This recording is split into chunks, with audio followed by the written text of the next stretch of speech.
আজ ৯ ফেব্রুয়ারি ২০১৪, ২৭ মাঘ ১৪২০ বঙ্গাব্দ। শীতকাল। মাঘ এখন বিদায় নেয়ার পথে।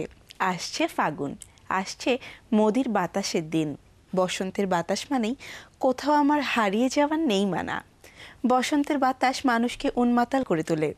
আজকের সকালের বাতাসেই বসন্ত আসার আভাস পাওয়া গেছে। আজ বাতাসে ছড়ানো ছিল উদাসী মনের ভাব। আজ বাতাসে ছড়িয়েছিল অন্যরকম আনন্দের সৌরভ। দর্শক, বাংলাদেশ ঋতু বৈচিত্র্যের দেশ। এরই মধ্যে প্রকৃতির অনেক কিছুই আমরা নষ্ট করে ফেলেছি, তবু এখনো যা আছে তাও আমাদের অহংকার করার মতো। আমরা অবশ্যই প্রকৃতিকে ভালোবাসবো, প্রকৃতির ভারসাম্যকে রক্ষা করব। আমরা আমাদের দেশের প্রকৃতি নিয়ে গর্ব করব। নির্মল এই আসন্ন ফাগুনের এই শুভ সকালে সবাইকে জানাই আন্তরিক শুভেচ্ছা। প্রিয় দর্শক, আজ বাংলাদেশের পথিতযশা শিক্ষাবিদ, প্রাবন্ধিক ও অনুবাদক জাতীয় অধ্যাপক কবির চৌধুরীর জন্মদিন। তার প্রতি আন্তরিক শ্রদ্ধা ও ভালোবাসা জানিয়ে শুরু করছি আজকের দিন প্রতিদিন। আজ দিন প্রতিদিনে রয়েছে আজ কোথায় কি, হাসি মুখ, জানেন হয়তো, চিরসুন্দর, অবসরে, স্বাস্থ্য কথন, আজকের বাংলা ভিশন এবং সবশেষে আনন্দ আড্ডা। সুপ্রিয় দর্শক, আমাদের আনন্দ আড্ডার আজকের অতিথি সাংবাদিক ও লেখক পল্লব মুহাইমেন। চলুন পরিচিত হয়ে আমাদের আজকের অতিথির সাথে। কেমন আছেন ভাইয়া? জি, ভালো আছি ভাইয়া। এবারের বই মেলায় আপনার একটি বই, সচিত্র ডিজিটাল ব্যঙ্গ অভিধান, ব্যতিক্রমধর্মী একটি বই এসেছে। এই বইটির গল্প শুনবো এবং আপনার আইটি সাংবাদিকতা নিয়ে বেশ কিছু জানতে চাইব। তবে তার আগে আমাদের কিছু নিয়মিত পরিবেশনা। আজ বাংলাদেশ শিল্পকলা একাডেমির জাতীয় নাট্যশালার মূল থিয়েটার হলে রয়েছে নাগরিক নাট্যাঙ্গন বাংলাদেশ এর পরিবেশনায় নাটক পুষি বিড়াল ও একজন প্রকৃত মানুষ। একাডেমির এক্সপেরিমেন্টাল থিয়েটার হলে রয়েছে প্রাচ্য নাটের পরিবেশনায় নাটক রাজা এবং অন্যান্য। আজ একাডেমির স্টুডিও থিয়েটার হলে রয়েছে হঠাৎ নাট্য সম্প্রদায়ের পরিবেশনায় খালেদ খান স্মরণে অনুষ্ঠান। ঢাকা আর্ট সেন্টারের আয়োজনে চলছে উদযাপিত সহিংসতা শীর্ষক কিউরেটিয়াল শিল্প প্রদর্শনী। সময় প্রতিদিন সন্ধ্যা ৬টা। প্রদর্শনী চলবে ১৪ ফেব্রুয়ারি পর্যন্ত। আলিয়াস ফ্রসাস দো ঢাকার জুম গ্যালারিতে চলছে সামিত দাসের concept of speech and Tagore শীর্ষক একক আলোকচিত্র প্রদর্শনী। চলবে ১৮ ফেব্রুয়ারি পর্যন্ত। হাসতে নাকি জানে না কেউ, কে বলেছে ভাই, এই দেখো না কত হাসির খবর বলে যাই। প্রিয় দর্শক, আমার কাছে অনেক হাসির খবর আপাতত নেই, তবে আপনাদের জন্য রয়েছে নির্মল হাসির প্রচেষ্টা। প্রাণখোলা হাসিতে সকালটা শুরু হলে দিনটাও সুন্দর কাটবে নিশ্চয়ই। তাই এবারে আমাদের নিয়মিত আয়োজন হাসি মুখ। এক পরিচালক নায়ককে সিন বোঝাচ্ছে। এই শুনেন, এই ১০০ ফুট উপর থেকে আপনাকে সুইমিং পুলে লাফ দিতে হবে। এই শুনে নায়ক বললো, কি বলেন, আমি তো সাঁতার জানি না। বলো, তাহলে কোনো টেনশন করেন না, সুইমিং পুলে পানিও থাকবো না।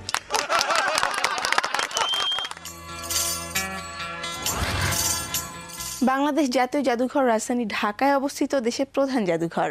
২০ মার্চ ১৯১৩ সালে এটি প্রতিষ্ঠিত হয় এবং ১৯১৩ সালের ৭ আগস্ট আনুষ্ঠানিক উদ্বোধন করা হয়। ১৯৮৩ সালের ১৭ নভেম্বর এটিকে জাতীয় জাদুঘরের মর্যাদা দেওয়া হয়। জাদুঘরটি শাহবাগ মোড়ের সন্নিকটে পিজি হাসপাতাল, রমনা পার্ক ও চারুকলা ইনস্টিটিউটের পাশে অবস্থিত।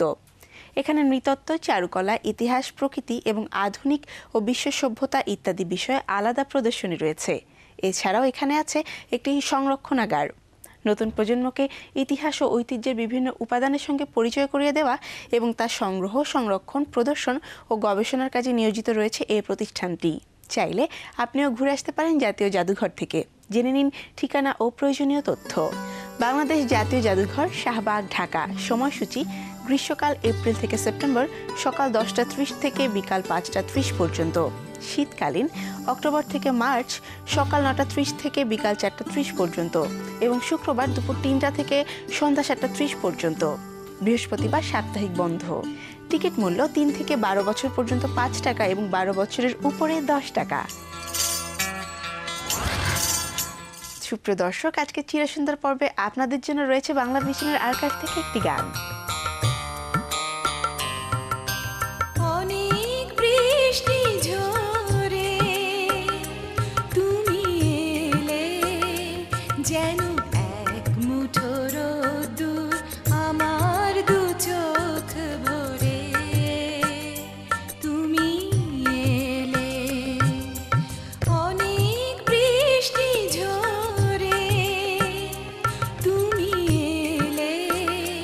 যেন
প্রিয় দর্শক, আজকের দিনের অবসরটা কিভাবে কাটাবেন?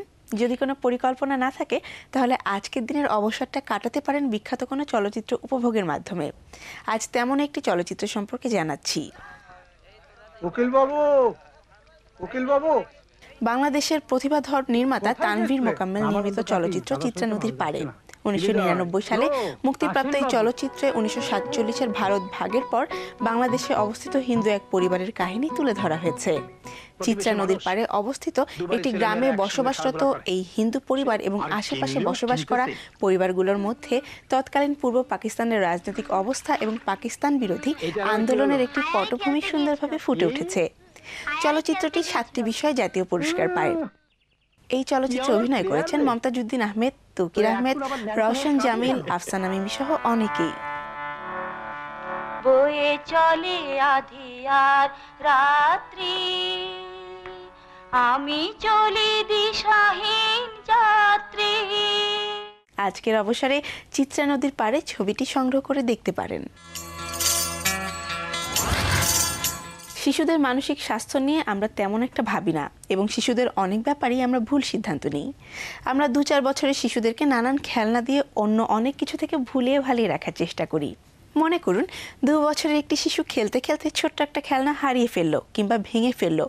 এই ঘটনা ঘটলে শিশুর মনে কী প্রতিক্রিয়া হয় তা কিন্তু সবাই বুঝতে চাই না। শিশুর মনে যাতে কোনো রকম বিরূপ প্রভাব না পড়ে সেদিকে খেয়াল রাখা উচিত। শিশুদের কাছে কোনো প্রতিশ্রুতি দিলে তা রক্ষা করা উচিত। সুপ্রিয় দর্শক, আজ বাংলা ভিশনের পর্দায় আপনাদের জন্য রয়েছে সকাল 11টা 5 মিনিটের সরাসরি অনুষ্ঠান সকালবেলার রোদ্দুর। প্রযোজনা আরিফ হোসেন। মানে যা বল আপনি ঠিক তার উল্টাটা করেন। বিষয়টা জান, আমার ভিতরটা জান। দুপুর 1টা 5 মিনিটে পূর্ণদৈর্ঘ্য বাংলা চলচ্চিত্র। চলো মুনির। এসব কি হচ্ছে খান সাহেব?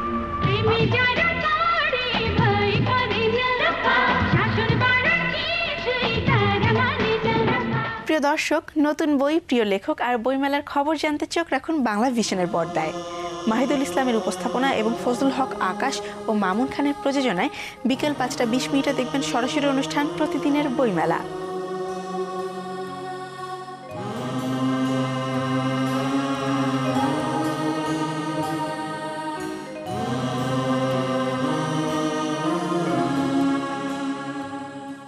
সন্ধ্যা 6টা 5 মিনিটে স্কুল এবং কলেজ বিষয়ক অনুষ্ঠান এবং ক্লাসের বাইরে। প্রযোজনা রফিকুল ইসলাম ফারুকী।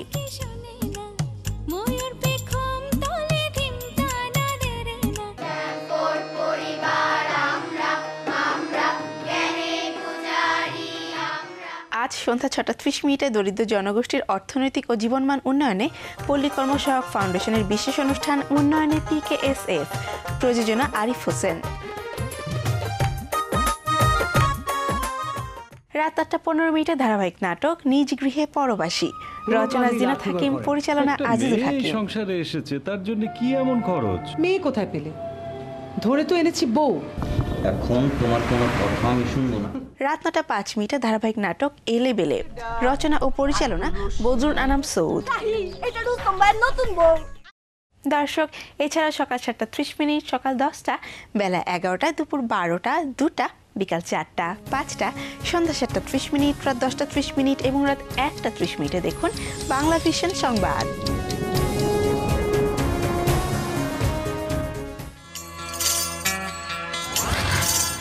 এবারে সব শেষ আয়োজন আনন্দ আড্ডা।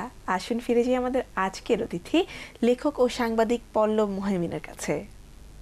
ভাইয়া, শুরুতেই জানতে চাই যে এবারের বইমেলায় আপনার যে বইটি আসছে, ব্যতিক্রমধর্মী একটি বই, সচিত্র ডিজিটাল ব্যঙ্গ অভিধান, এই বই সম্পর্কে যদি একটু বলতেন। আপনারা জানেন যে কম্পিউটারের সবকিছুই আর কি মূলত ইংরেজিতে থাকে এবং শব্দগুলো আর কি ইন্টারনেট, তারপর ফাইল, ফোল্ডার, এই শব্দগুলো কিন্তু সব ইংরেজিতে। আমার মাঝে মাঝে মনে হয় যে যদি প্রযুক্তিটা বাংলাদেশে আমরা যদি তৈরি করতাম আগে থেকে, যে বাংলায় এই নামগুলো কি হতো বা এগুলোর অর্থ কি দাঁড়াতো, সেই ভাবনা থেকেই প্রথমে আমি ফেসবুকে কয়েকটা স্ট্যাটাস দেই, মানে 2টা স্ট্যাটাসে আমি ধরেন যে 5টা 10টা শব্দ আমি একটু বাংলা করে, তখন আমি এটার হেডিং দিয়েছিলাম আর কি জন্ম তব যদি বঙ্গে। আচ্ছা, তো সেই স্ট্যাটাস দেখে আমাদের রসালো যে ছেলেটা করে, মাহফুজ রহমান, সে আমাকে বলল যে এটা রসালো তো দেন, একটু ছাপি। তখন ওই প্রায় কয়েকটা সংখ্যায় 20-25টার মতো ছাপা হলো, তখন আমার মাথায় আসলো যে এটা তো বই হতে পারে। এটা হচ্ছে যে প্রযুক্তির যে শব্দগুলো, সেটার আমি রম্য এবং ব্যঙ্গাত্মক অর্থ এবং ব্যাখ্যা করার চেষ্টাটা করেছি। এবং বইটাতে কিন্তু প্রতিটা পৃষ্ঠাতেই আবার ছবি আছে। ছবিগুলো এঁকেছে হচ্ছে শিখা, তরুণ কার্টুনিস্ট, সে এঁকেছে। এবং বইটা প্রকাশ করেছে হচ্ছে শুভ্র প্রকাশ। এটা বইমেলায় আপনার 248-249 নম্বর স্টলে ওদের এই বইটা আছে আর কি। আচ্ছা, তো দুই একটি নমুনা, দুই একটি উদাহরণ কি আমাদের বলা যায়? FM কে আমি লিখেছি ফিরিঙ্গি মডিউল। আচ্ছা, হ্যাঁ, তারপর আবার মাউসটার অর্থ আমি লিখেছি যে লম্বা লেজ বিশিষ্ট ইঁদুর বিশেষ, যে সারা জীবন ধরে ক্লিকবাজি করে।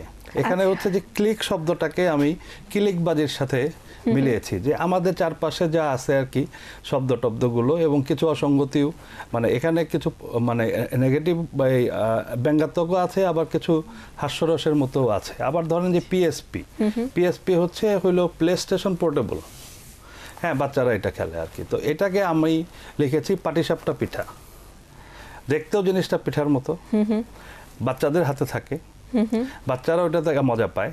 ওইটার সাথে আমি মিলিয়ে, মানে এখানে মানে আমার যে চেষ্টাটা ছিল যে প্রযুক্তির যে শব্দটা নিয়ে আমি লিখছি, মানে যে শব্দটার অর্থ আমি করছি আর কি, ব্যঙ্গাত্মক অর্থ, সেই শব্দটার বা সেই প্রযুক্তিটার যে মূল কাজ, সেটার একটা যেন আবহ থাকে, এবং সেটার সাথে আমরা মানে একটু হাসি ঠাট্টা করার জন্য।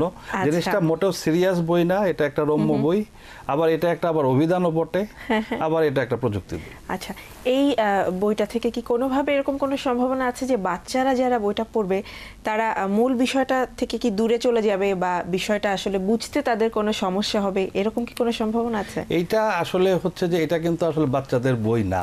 আচ্ছা, এটা আমি প্রথমে বলতে চাই যে মানে এটা বাচ্চাদের বই না, এটা একটু আর কি প্রাপ্ত মনস্ক যারা আর কি, মানে আমি যে বলবো যে বাচ্চারা এটা পড়লে যে অন্য জায়গায় যাবে সেটাও ঠিক না, আবার এটা একেবারে বাচ্চাদের বইও না। দীর্ঘদিন যাবৎ আইটি সাংবাদিকতা করছেন, বাংলাদেশে আইটি সাংবাদিকতার গুরুত্ব কতখানি? আইটি সাংবাদিকতা আমরা যখন শুরু করি তখন তো আসলে শুরুই ছিল আর কি। এখন অনেকেই কম্পিউটার ব্যবহার করেন, অনেকেই মোবাইল ফোন ইউজ করেন, ইন্টারনেটে থাকেন। তো আইটি সাংবাদিকদের আমাদের কাজ হচ্ছে যে তাকে সহযোগিতা করা, সঠিক চিত্রটা তুলে আনা, এবং সরকারি অনেক উদ্যোগ আছে, সেগুলো ঠিক পথে চলছে কিনা সেগুলো নিয়ে প্রশ্ন করা। বই প্রসঙ্গে আবার চলে আসি, যে এবারে বইমেলা ছাড়াও সারা বছরই কিন্তু অনলাইনে বই পাওয়া যাচ্ছে। তো একজন আইটি সাংবাদিক এবং লেখক হিসেবে এই বিষয়টাকে আপনি কিভাবে বিশ্লেষণ করবেন? যেগুলো বই আর কি খুব বেশি বিক্রি হতো, বা এখনো আছে, যে বিভিন্ন শহরে গ্রামে লাইব্রেরিতে বই বিক্রি হয়, এখন হয়তো যে বই কেনার হারটা হয়তো আগের চেয়ে কমেছে, কিন্তু এখন তো যে অনলাইনে তো বই খুব ভালোভাবে পাওয়া যায়। রকমারি.com আছে, যে আমার যে বইটা এটারও কিন্তু অনলাইন পরিবেশক হচ্ছে রকমারি.com।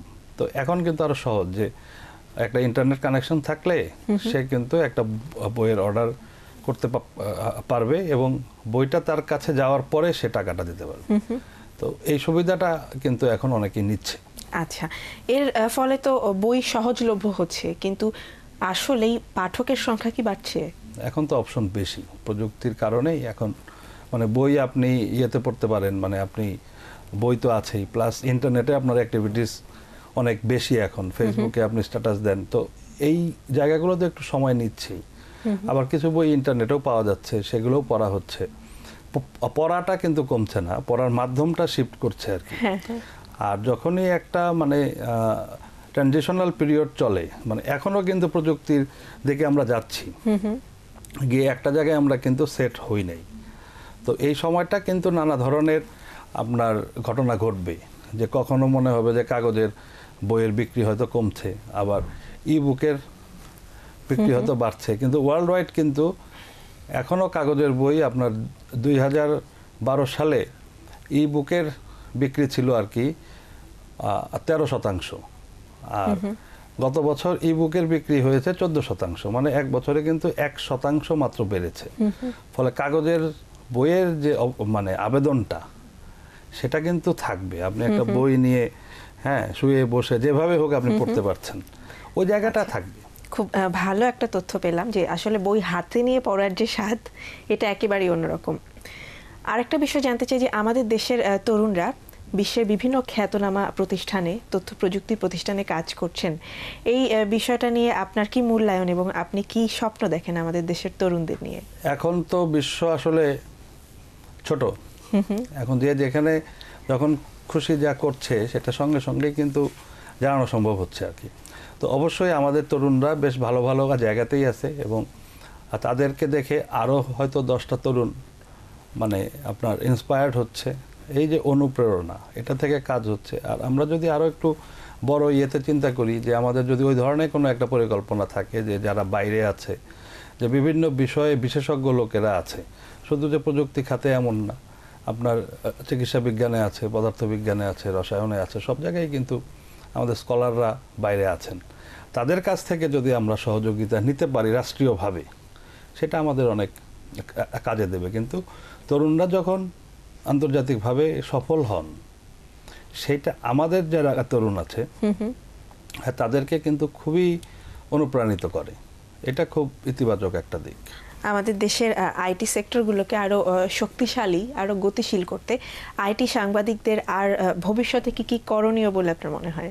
অন্য সেক্টরের ক্ষেত্রে সাংবাদিকদের যে ভূমিকা, আইটি সেক্টরের ক্ষেত্রেও কিন্তু আসলে একই ভূমিকা, এবং এটাকে আরো পজিটিভলি কিভাবে দেশের কাজে লাগানো যায় সেই জায়গাটা কিন্তু আমাদেরকে তুলে ধরতে হবে। কোনো তরুণ যদি সাংবাদিকতার জন্য আইটিকে বেছে নিতে চায়, তার মাঝে কি কি গুণাবলী থাকতে হবে, কি যোগ্যতা থাকতে হবে, কিভাবে তাকে এগোতে হবে এই পেশায়? আইটি সাংবাদিকতার ক্ষেত্রে যেটা ম্যাক্সিমাম ক্ষেত্রে যেটা সমস্যা, সেটা হচ্ছে যে আপনার প্রযুক্তির একটা জিনিস কিন্তু আপনি যখন পাঠকের কাছে দেবেন তখন এটা কিন্তু ওপেন হয়ে গেল। এখানে কম্পিউটার সায়েন্সের একটা ছাত্র এটা পাঠক, আবার হয়তো দেখা যাচ্ছে যে গলাচিপার একজন দোকানদার সেও এটার পাঠক।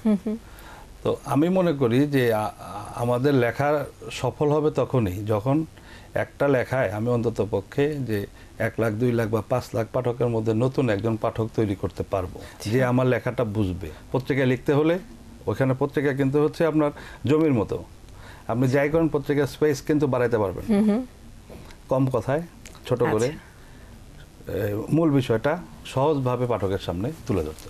আমরা অনেক কিছু জানলাম, আরো অনেক কিছু জানার ছিল, কিন্তু সময় স্বল্পতার কারণে এত কিছু জানা সম্ভব হচ্ছে না। সব শেষে যেটা জানতে চাইবো, শুরুতে যেই বিষয় নিয়ে কথা বলেছি, বইমেলায় আপনার যে বইটি আসছে সেই বইকে সামনে রেখে দর্শক এবং ক্রেতা পাঠক যারা আছেন তাদের উদ্দেশ্যে যদি কিছু বলতেন। বইতে আমি ডিজিটাল প্রযুক্তিকে একটু আমাদের মতো করে সাজিয়ে মজা দেওয়ার চেষ্টা করেছি, এবং এখানে আবার কিছু চিন্তার খোরাকও আছে। তো আমি আশা করব যে বইটা পড়ে যদি মানুষের ভালো লাগে তাহলে আমার মনে হয় যে আমার যে এই চেষ্টা এটা সফল হবে। আমরাও আশা করছি আপনার এই বইটা অনেকেরই পছন্দ হবে এবং সামনে আরো অনেক ভালো ভালো আমরা বই পাবো আপনার কাছ থেকে। আপনাকে অসংখ্য ধন্যবাদ আমাদেরকে এত তথ্য দেওয়ার জন্য। আপনাকে অসংখ্য ধন্যবাদ। সুপ্রিয় দর্শক, এতক্ষণ কথা হচ্ছিল অতিথির সাথে, এবারের সময় হলো বিদায় নেবার। আমরা আপনাদের মতামত আর ইচ্ছের প্রতিফলন ঘটাতে চাই এই অনুষ্ঠানে। মতামত আর ইচ্ছের কথা জানাতে আমাদের কাছে লিখুন এই ঠিকানায়। প্রযোজক দিন প্রতিদিন, বাংলা ভিশন নিউজ টাওয়ার, 110 বীর উত্তম সিয়াদ দত্ত রোড, ঢাকা 1205। ফোন 963203 থেকে 4 পর্যন্ত। আমাদের কাছে ইমেল করতে পারেন এই ঠিকানায় dinprotidin@banglavision.tv। রবীন্দ্রনাথ ঠাকুরের একটি উক্তি বলে অনুষ্ঠান শেষ করব আজ। তিনি বলেছেন, ভালো বই পড়িবার সময় মনে থাকে না যে বই পড়িতেছি। দর্শক, ভালো বইয়ের কোনো বিকল্প নেই, তাই বেশি বেশি ভালো বই কিনুন, পড়ুন, লেখকদের উৎসাহিত করুন, আপন জগৎকে করুন সাহিত্য রসে সমৃদ্ধ। সবাই ভালো থাকুন, সুন্দর থাকুন। আজকে সারাটা দিন সবার জন্য শুভ হোক।